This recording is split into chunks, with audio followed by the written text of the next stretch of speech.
Hello everyone, welcome to Bansal academy YouTube platform. आज हमारा mock test series का test number 9 होने वाला है। Let's start. Okay, so our first question is in an enzyme catalysed reaction. एक reaction दे रखी है जो एंजाइम की प्रेजेंस में हो रही है। K2 is this, if E naught is this, the magnitude of maximum velocity and turnover number using Michaels-Menten kinetics are। आपको K2 की वैल्यू दे रखी है, E नोट एंजाइम की इनिशियल कंसंट्रेशन गिवन है, आपको मैक्सिमम वेलोसिटी निकालनी है और टर्नओवर नंबर। तो इसके लिए डायरेक्ट फॉर्मूला होता है, maximum velocity is basically equal to Vm।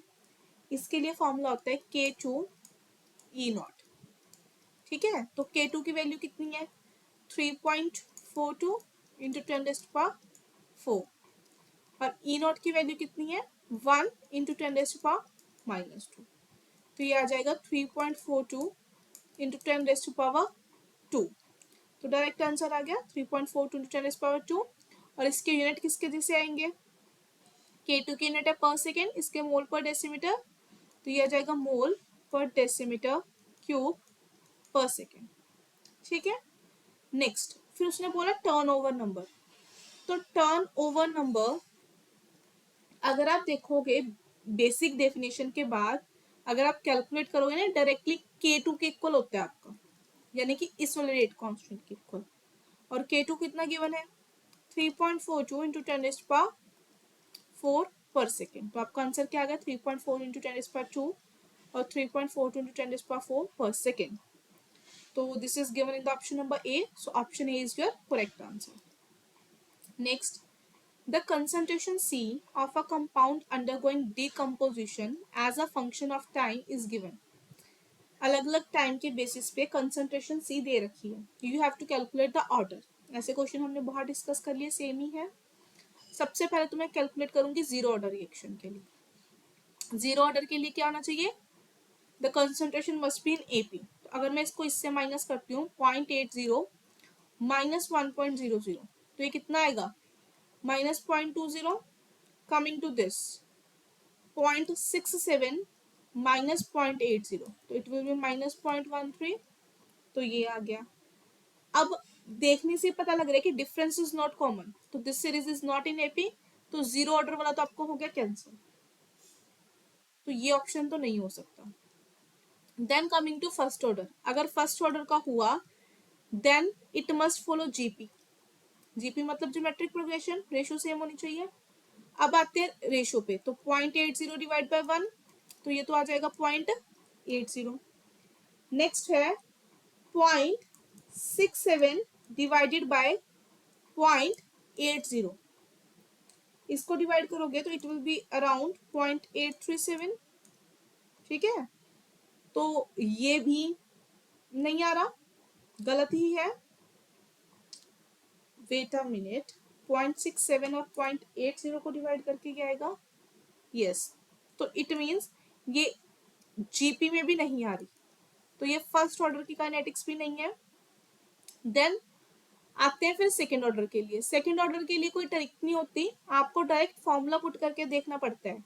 तो क्या फॉर्मूला होता है, KT is equals to 1/AT minus 1/A0।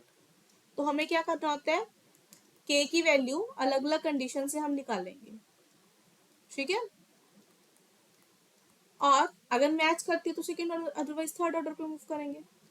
तो सबसे पहले ये वाले को मैं क्या ले लेती हूँ अपना A0 इनिशियल कंसंट्रेशन वाला, फिर ये वाले में। ठीक है, तो K is equals to 1/, time जब कितना है 1 सेकेंड, 1 डिवाइडेड बाय AT की वैल्यू 0.8 माइनस 1 डिवाइडेड बाय 1.00, तो ये आ गया 1।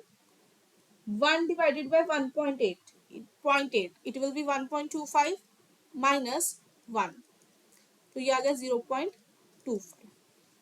फिर मैं K की वैल्यू निकालती हूँ सेकेंड वाले से, इस वाले से। टाइम कितना है 2 माइनस 0, 2 सेकेंड्स। 1 डिवाइडेड बाय, अब concentration is 0.67 minus 1 divided by 1.00, तो 1 divided by 0.67 is approximately equals to 1.49 minus 1, तो ये आ गया 0.49 डिवाइड बाय 2, तो ये भी अप्रोक्सीमेटली इक्वल टू 0.25। ठीक है, फिर नेक्स्ट थर्ड में 4 माइनस 0, 4, 1 डिवाइडेड बाय कंसंट्रेशन कितनी है 0.5, तो 0.5 माइनस 1 डिवाइडेड बाय 1, तो 1/4, 1 by divide by 0.5 is 2 minus 1, तो 1/4 दैट इज 0.25। ये सारे रेट कांस्टेंट सेम आ रहे हैं, it means yes your reaction is of second order. तो ऑप्शन सी सेकंड ऑर्डर वाला आपका आ गया करेक्ट वन, थर्ड पे जाने की जरूरत ही नहीं है। Next question, commutator of x d by D x, इसका कॉम्यूटेटर कितना होएगा? तो इसके लिए डायरेक्ट शॉर्ट ट्रिक है कि जब भी आपको इसका देखना हो तो it will be N X की पावर n माइनस 1, तो x की पावर 1 है तो n की वैल्यू इज 1, x की power 1 minus 1 that is 1, x की पावर 0 और किसी की पावर 0 इज 1, तो आंसर क्या आ गया आपके पास 1। ओ, जब d बाई डी एक्स पीछे होता है तो माइनस इज अंश, यहाँ पे माइनस भी आता है साथ में, तो आंसर आपका आएगा -1। और ये तो शॉर्ट ट्रिक थी, अगर आप डायरेक्ट भी कैलकुलेट करोगे कॉम्यूटेटर को कैसे कैलकुलेट कर सकते हैं, x comma D by D x है ना, लेटर से ये किसी फंक्शन साई पे ऑपरेट हो रहा है तो it will be x D psi by D X minus D by D X आगे x साई, तो it will be x D psi by D X minus x as it is D psi by D X plus then psi as it is D X by D X, फिर इसे open up कर लोगे x D psi by D X minus X D psi by D X minus psi D X by D x is 1, तो ये आ गया, तो ये आ गया माइनस ऑफ साई, साई और साई कैंसिल, तो यहाँ से भी x comma D by D x की वैल्यू आ गई -1, तो किसी भी वे से कर सकते हो आप। Next, for a second order reaction the straight line among the following plot is, तो सेकेंड ऑर्डर रिएक्शन के लिए सबसे पहले हम रेट लॉ लिखते हैं, तो K T is equals to 1/a t minus 1/a0, इसमें उसने x के टर्म्स में दिया है तो K T is equal to 1/x minus 1/x0 लिख लेते हैं। ठीक है, फिर अब प्लॉट करना है इसको, तो टाइम के को मैं उधर ले जाती हूँ, it will B 1/k.1/x minus 1/k.1/x0, तो टाइम को अगर मैं y एक्सिस पे ले लूं और 1/x को मैं x एक्सिस पे ले लूं, कंपैरिजन करूंगी तो this will be m c, तो y is equals to mx plus c, तो t और 1/x के बीच में अगर मैं ग्राफ प्लॉट करूंगी इस टाइप से, taking t on the y axis 1/x on the x axis, तो ग्राफ आएगी स्ट्रेट लाइन। स्ट्रेट लाइन कैसी आएगी, ये उसकी स्लोप है positive slope with negative intercept, negative उसकी इंटरसेप्ट की वैल्यू आ रही है तो उसके अकॉर्डिंग बन जाएगी। ठीक है, नेक्स्ट द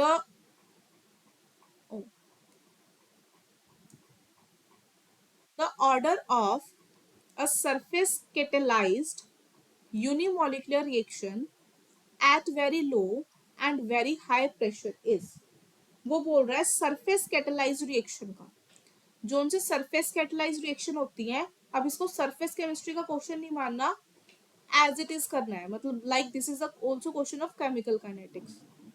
तो सरफेस कैटेलाइज्ड यूनिमोलिकुलर रिएक्शन के लिए एट वेरी लो और वेरी हाई प्रेशर पे ऑर्डर क्या होता है, हाँ, पर इसको इजी करने के लिए हम फ्रेंडली एड्सॉर्प्शन आइसोटोम की हेल्प ले सकते हैं।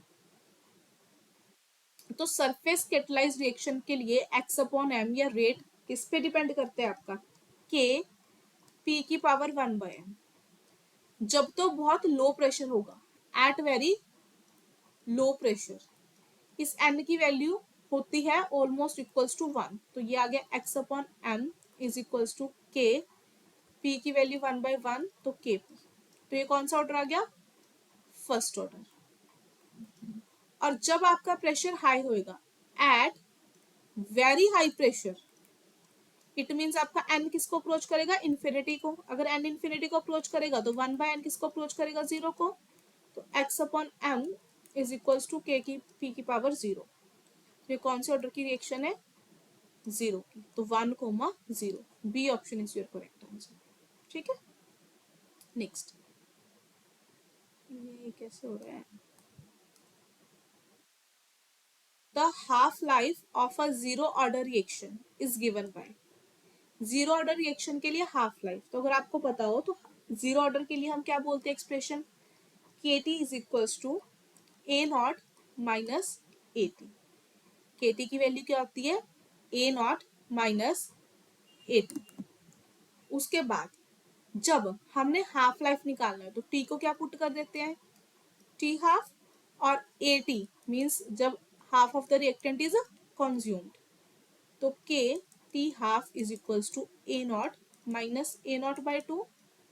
तो K T half is equals to A naught by two, तो टी हाफ की वैल्यू क्या आ जाती है, ए नॉट बाई टू के। This is given in the option number A, तो option number A is your correct answer.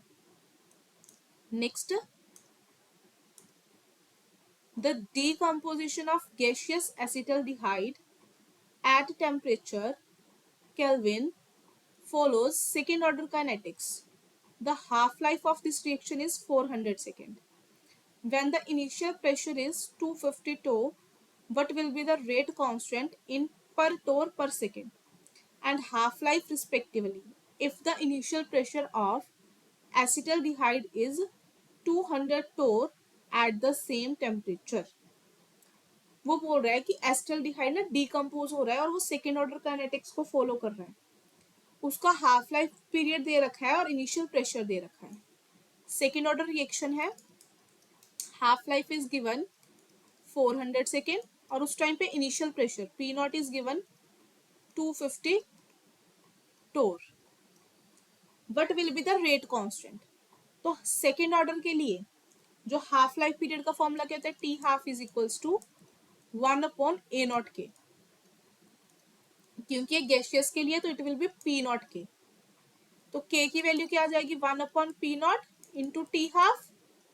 तो 1/p0 कितना है, 250, टी हाफ कितना है 400, तो ये आ गया 1/10⁻⁵। तो इट विल बी 10⁻⁻5 पर टोर पर सेकेंड। हो गया। उसके बाद अब हमें क्या कैलकुलेट करना है, half life, what will be the rate constant? Rate constant तो हो गया, and half life respectively if the initial pressure of acetaldehyde is 200 torr। अब अगर मैं इनिशियल प्रेशर को 200 टोर कर दूं तो रेट कांस्टेंट तो सेम ही रहेगा। उसने बोला हाफ लाइफ क्या होगी, तो टी हाफ क्या आ जाएगी, 1/p0 के, तो 1/200 और के की वैल्यू आपके पास क्या है, 10⁻⁻5, तो 10⁻5/200। इसको डिवाइड करोगे तो what will be your answer, 500। तो ये कितना आ गया, 10⁻⁻5 और 500 सेकेंड। तो D answer is your correct answer. Next, which of the following statement is wrong? आपको बताना है कि कौन सी स्टेटमेंट रॉन्ग है। Each catalyst accelerate the rate of chemical reaction, yes ये होता है। क्या हर कैटेलिस्ट आपके केमिकल रिएक्शन के रेट को इंक्रीज करता है, no. A catalyst is a substance which can alter the rate of reaction। ठीक है, alter change कर सकता है। हाँ, बोलते हैं जनरली 90 to 95% केसेस में it will increase the rate of reaction, but in some cases it also retard the rate of chemical reaction। तभी आप बोलते हो पॉजिटिव कैटलिस्ट और नेगेटिव कैटलिस्ट। सो नो, ये स्टेटमेंट तो करेक्ट नहीं है। फिर बोला each catalyst retard the rate of chemical reaction, ये भी स्टेटमेंट करेक्ट नहीं है। ठीक है, तो both A and B statements are wrong, तो बोथ 1 and 2 आर रॉन्ग, तो हम ऑप्शन टिक कर देंगे D. Next, the major product formed in the reaction given below. ये रिएक्शन दे रखी है, ये हमने ऑलरेडी डिस्कस कर चुके हैं, उसका मेजर प्रोडक्ट बनाना है। तो सबसे पहले आपको पता है जैसे I2 है, जब इसके साथ रिएक्ट करेगा तो क्या बनेगा, आपके पास आयोडीन, स्टीरियो आप कुछ मर्जी ले सकते हो अपने अकॉर्डिंग। लेटर से ये I पॉजिटिव इस तरीके से बना रहा है। फर्दर COH है, बेस है, बेस का काम एसिडिक प्रोटोन एब्स्ट्रैक्ट करना, तो वो एसिडिक प्रोटोन को ऐसे एब्स्ट्रैक्ट करेगा। ठीक है, तो आई पॉजिटिव। अब ओ नेगेटिव क्योंकि एसिडिक प्रोटोन का अटैक कर रहा है, ये बैक साइड SN2 अटैक करेगा, this is your SN2 attack, और this ring will open up. तो अगर आई आपका आ रहा है यहाँ पे, तो this C double bond O, ये ओ और ये बैक साइड अटैक है, तो यानी कि यहाँ से अटैक करेगा अबव द प्लेन। और इसको बेटर रिप्रेजेंट करने का क्या वे होता है, दिस वन, कि ये hydrogens are present below the plane. तो ये ऑप्शन गिवन है ए में। नेक्स्ट, कि the intermediate involved in the reaction given below, इस रिएक्शन में कौन सा इंटरमीडिएट है।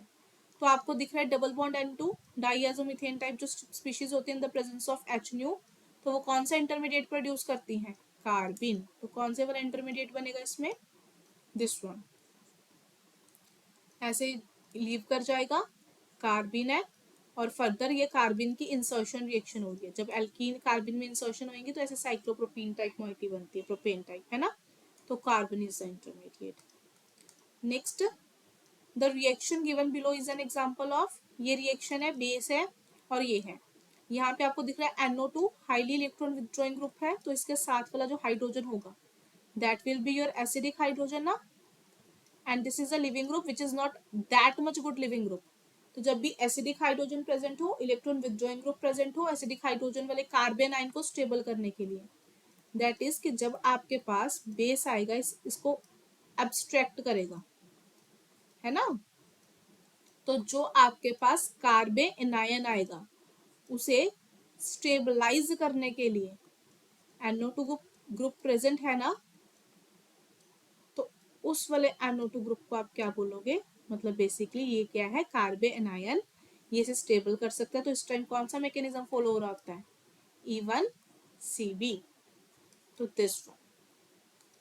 Next, the relative rate of solvolysis of iodates, इनमें आयोडाइड्स की सॉल्वोलिसिस का रेट बताना है। ये भी क्वेश्चन डिस्कस हो चुका। सॉल्वोलिसिस होती है तो कौन सा मैकेनिज्म, SN1। SN1 मैकेनिज्म है। सबसे पहले तो अगर यहाँ पे से आयोडीन जाएगा तो आयोडीन को मैं रिमूव कर दूंगी, इधर क्या आ जाएगा, पॉजिटिव चार्ज। अगर यहाँ से आयोडीन जाएगा तो आयोडीन को रिमूव कर दूंगी, पॉजिटिव चार्ज। और अगर इधर से आयोडीन जाता है, पॉजिटिव चार्ज ना के साथ ही साथ ऑक्सीजन यहाँ पे अटैक कर देगा और एक रिंग टाइप मॉइटी फॉर्म होगी, लाइक दिस वन भी, और ऑक्सीजन पे पॉजिटिव चार्ज। तो आपको पता है ये क्या हो रहा है, एनजीपी, और जिस भी रिएक्शन में एनजीपी होता है that is the fastest reaction. तो सी तो सबसे आएगा, तो आइदर ए और बी इज योर ऑप्शन। फिर इन दोनों में से डबल बॉन्ड के ऊपर positive charge is not stable, पता है ना। मोर द करेक्टर, मतलब हाइब्रिडाइजेशन वाला कॉन्सेप्ट आएगा, more the character more will be electronegativity. तो इस पर तो ये स्टेबल नहीं हो सकता। हाँ, ये थोड़ा बहुत स्टेबल है ड्यू टू 4 अल्फा हाइड्रोजन्स। तो पहले ए आएगा then B, CAB, so A is your correct answer.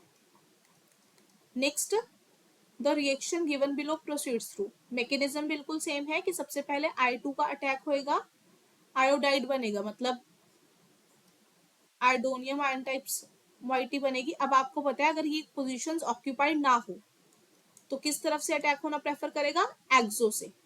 तो ऊपर से अटैक होएगा आयोडीन का, है ना।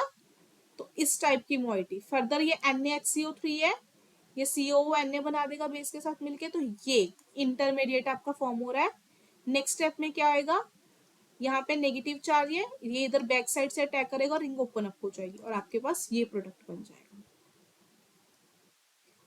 Next question, the major product formed in the following reaction is, इस रिएक्शन में मेजर प्रोडक्ट कौन सा बनेगा।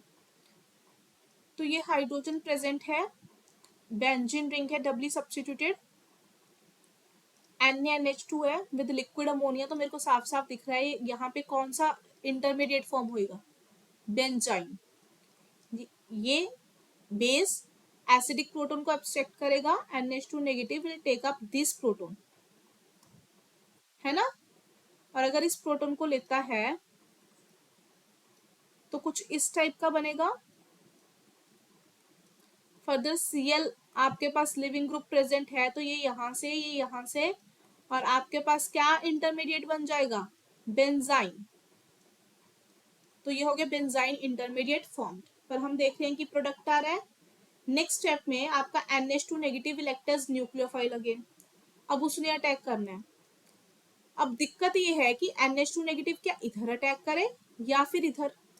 तो टू पॉसिबिलिटीज है, this is possibility number A, this is possibility number B. तो मैं दोनों ही ड्रॉ कर देती हूँ, फिर देख लेंगे which one is more stable. तो अगर तो वो ए पोजीशन पे अटैक करते हैं तो कुछ इस टाइप की मोइटी बनेगी, ये इधर अटैक कर देगा और ये इधर शिफ्ट हो जाएगा, तो negative charge will come here. और अगर वो बी पोजीशन से अटैक करता है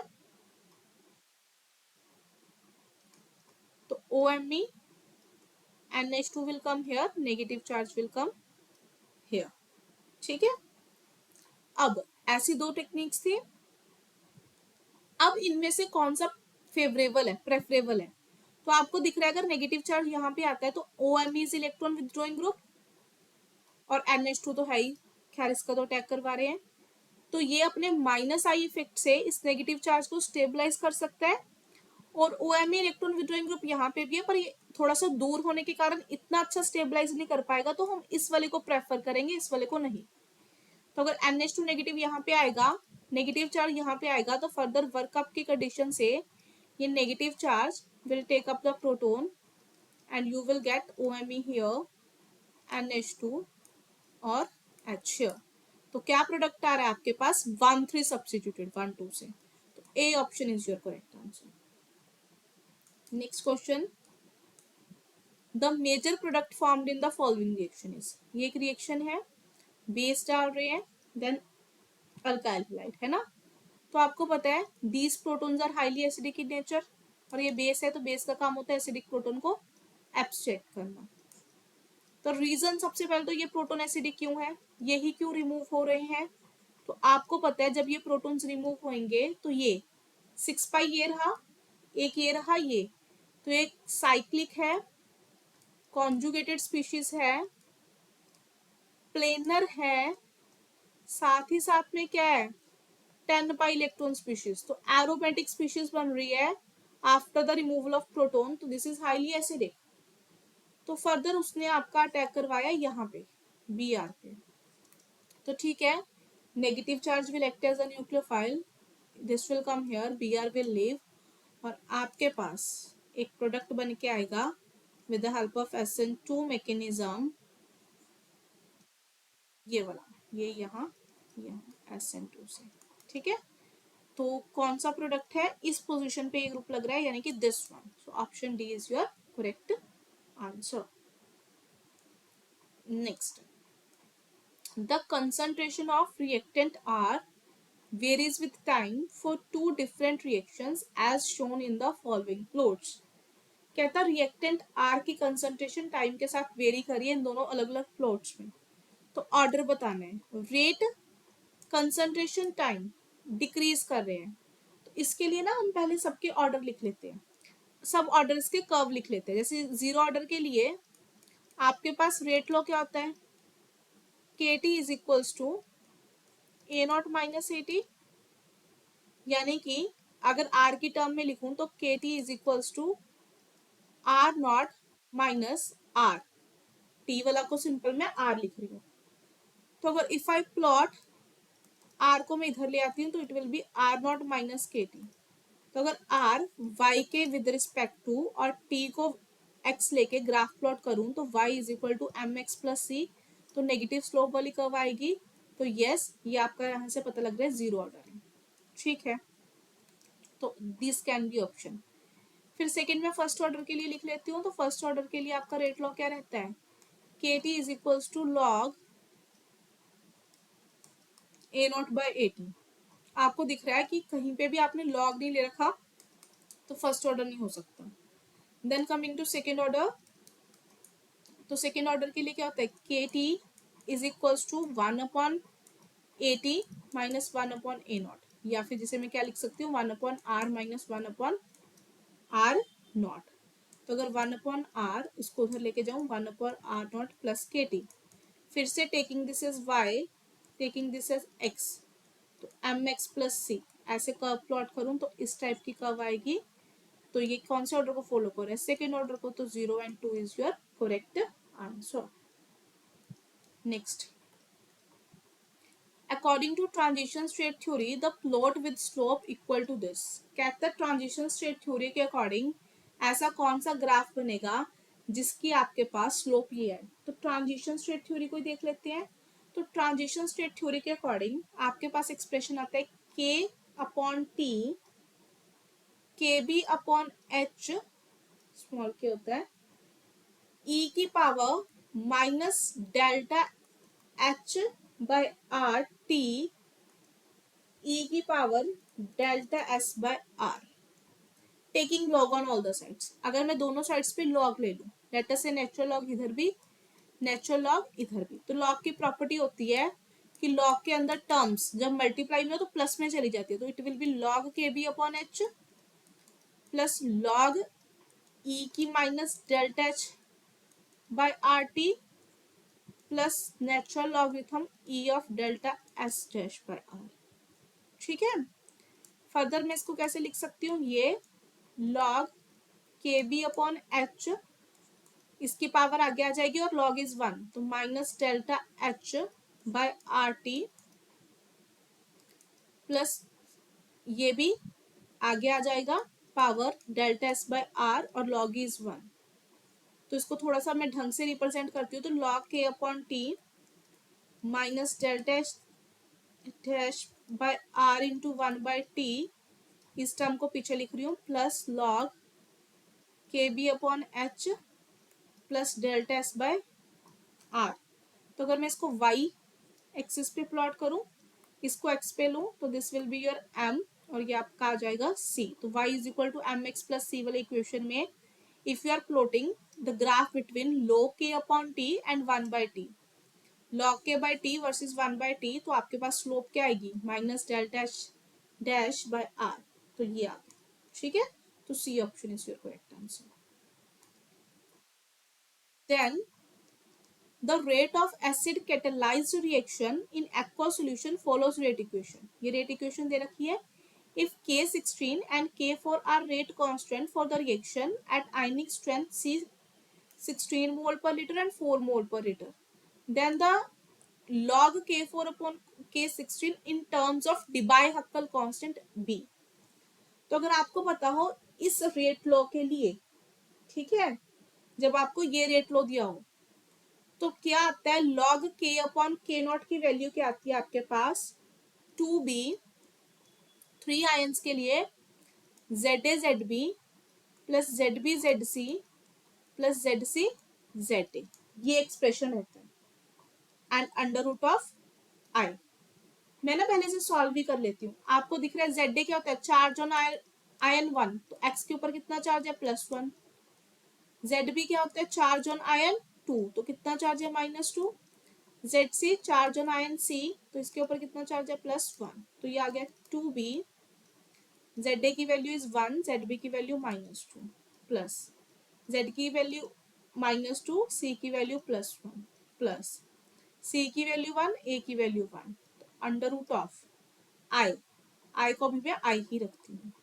और B की वैल्यू वैसे तो 0.51 होती है, पर पुट करने की जरूरत नहीं है क्योंकि उसने बोला in the terms of Debye Huckel constant.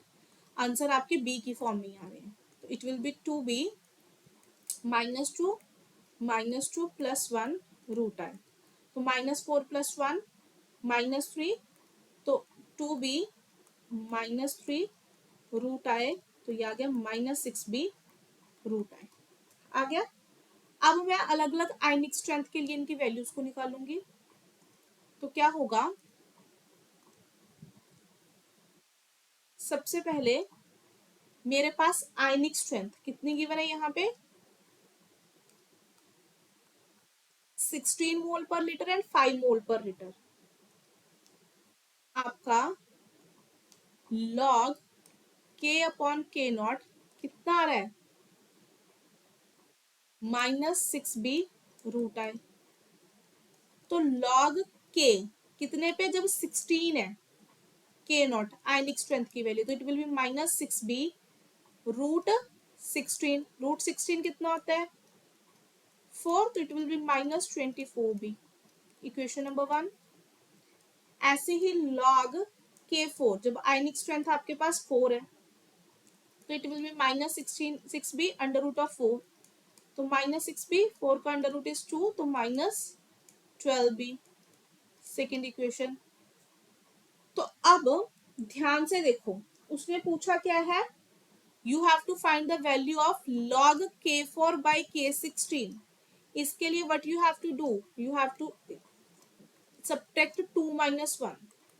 तो कैसे, log k4 upon k naught minus log k16 upon k naught is equals to -12b -24b।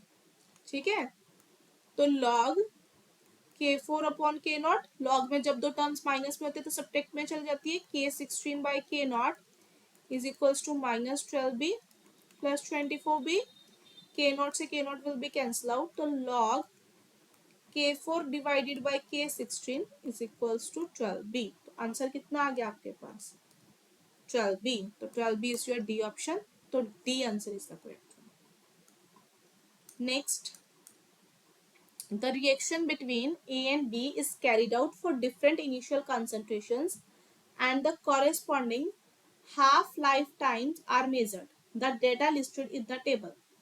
कि जब आपके पास A नॉट की कंसंट्रेशंस गिवन है अलग अलग, B नॉट की कंसंट्रेशंस गिवन है, उस टाइम पे उसने हाफ लाइफ टाइम बताया है, but you have to calculate the rate law find करना है, या फिर मैं बोलूं ऑर्डर ऑफ द रिएक्शन। इसको बिल्कुल ना हम सेम लेंगे जैसे आप करते होते थे कि ए और बी की कंसंट्रेशन गिवन होती थी, यहाँ पे रेट, पर इस बार टी हाफ गिवन है तो उस अकॉर्डिंग चलेंगे।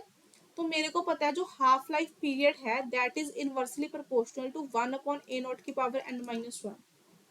ठीक है, तो यहाँ से एक एक्सप्रेशन आ जाता है टी हाफ 1 फर्स्ट के लिए, t half second is equals to A naught second वाला, ए नॉट 1 वाला, इसकी पावर n-1। इससे सॉल्व करूंगी मैं। ठीक है, तो सबसे पहले मैं वो टर्म्स लूंगी जहां पे ए की वैल्यू कांस्टेंट है।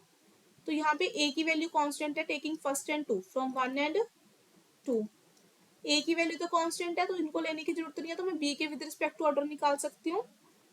ये कितना है टी हाफ 60, सेकेंड वाला टी हाफ 60, सेकेंड वाले की concentration is 20 divide by first वाले की कंसंट्रेशन इज 10, इसकी पावर n-1। तो 60/60 इज 1, 20/10 इज 2 की पावर n-1। 1 को हम 2 की पावर 0 लिख सकते हैं, तो 2 की पावर n-1 कंपेयर करने पे 0 इज इक्वल टू n-1, तो n इज इक्वल टू 1। तो b के विद रिस्पेक्ट टू ऑर्डर कितना आ गया 1। ऐसे अब हम a के विद रिस्पेक्ट टू ऑर्डर निकाल लेंगे उससे जिससे b की कंसंट्रेशन कांस्टेंट आ रही है, जैसे इन दोनों से। अब मैं क्या लूंगी from 3 and 4। If I will take from 3 and 4 यहां से, अब यहां से भी मेरे को टी हाफ की वैल्यूज पुट करनी है, तो 60 आ रही है 3 वाले की। देखो अगर मैं सेम पुट करूंगी तो ये कितनी आ रही है 60, ये कितनी आ रही है 30। 60 डिवाइड बाय 30, इसके कॉरेस्पॉन्डिंग 10 है, इसके कॉरेस्पॉन्डिंग 20 है, तो आपका कितना आ जाएगा, इट विल बी 60/30, यहाँ पे 10/20 की पावर n-1, नहीं 20/10, यहाँ पे आपको रेसिप्रोकल में पुट करना होता है। तो 60/30 इज 2, 2 की पावर n-1, तो 2 की पावर 1, 2 की पावर n-1 कंपेयर करोगे तो 1 n-1, तो n कितना आ गया 1 + 1 दैट इज 2। तो इसके विद रिस्पेक्ट टू कितना आ गया 2। तो ए के विद रिस्पेक्ट टू आपका ऑर्डर आ गया 2 और B K with respect to order आया था 1, तो ये रेट एक्सप्रेशन आ गए। तो चेक कर लो ये वाला किसमें गिवन है, K A K with respect to 2, B K with respect to 1, तो answer C is your correct answer. Last question, the activation energy of a reaction reduces by 12 kilocalorie per mole. In the presence of enzyme at 300 kelvin, कि किसी enzyme के presence में किसी की activation energy इतनी कम हो गई। Assuming it as a pseudo first order kinetics, first order kinetics को मानते हुए calculate the factor by which the reaction rate is increased. R की वैल्यू गिवन है। बेसिकली आपको पता है, आप एक इक्वेशन करते हो k is equal to A e की power minus E A by R T, और जब लॉग अप्लाई करते हो तो it will be natural log of k, natural log of a plus logarithm of e की power minus E A by R T. तो ये क्या आ जाएगा, log of k log of a minus E A by R T, तो log e की value 1। ठीक है, अब इसका क्या करेंगे आगे, ध्यान से देखो।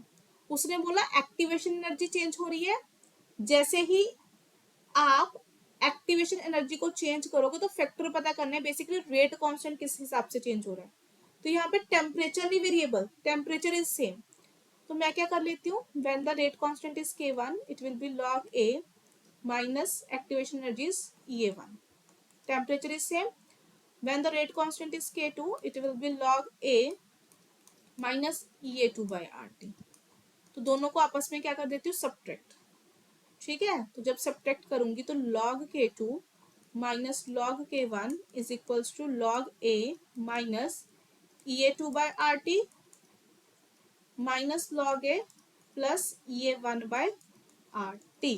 तो log a से log a कैंसिल, log में प्रॉपर्टी होती है कि ये किस में चला जाएगा, डिवाइड में। तो log k2 upon k1 1 by RT निकाला कॉमन, E1 माइनस E2।